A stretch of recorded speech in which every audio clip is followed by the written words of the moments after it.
As the world is celebrating the departure of Robert Mugabe, the African LGBTI community is filled with optimism and skepticism. Even though the departure of Robert Mugabe cannot be attributed to one factor, it can be argued his legacy was based on persecution of LGBTI people. The year 2017 has seen two of the most anti-LGBT dictators in the world forced out of power by their own people. Their legacy was characterized by anti-gay hate and scapegoating the West for the existence of LGBTI people in their countries. Even though Emmerson Mnangagwa's previous record on gay rights and other human rights is depressing at best, today he is entering into a new world with different societal dynamics compared to 1980s. Mnangagwa's record on LGBTI rights in Zimbabwe is inexcusable. Indeed, people are right to be skeptical and worried about him. The world is changing in terms of human rights, but this is not a guarantee for some countries.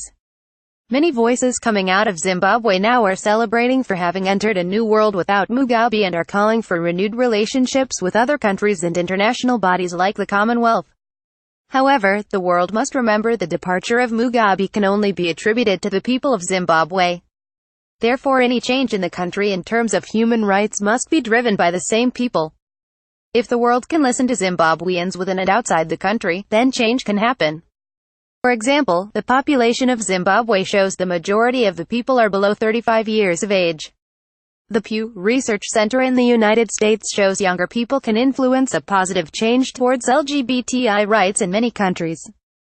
The departure of Robert Mugabe and Yahya Jammeh of the Gambia can present future opportunities for LGBTI people. We should not expect immediate changes but be optimistic, patient, and strategic to realize change. The incoming president of Zimbabwe has been a good servant of Robert Mugabe for the past 37 years, but now he is in charge of a country that is struggling to regain its glory. Therefore, he should be reminded Zimbabweans and the international community are and will judge and treat him accordingly. Edwin Sessing is an African LGBTI rights activist. Got a news tip? Want to share your story? Email us.